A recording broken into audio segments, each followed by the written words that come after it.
ready నా coffee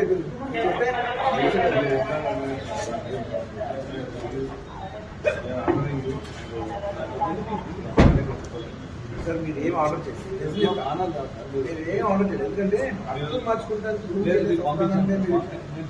బయట ఒక మనిషి పంపించమంటే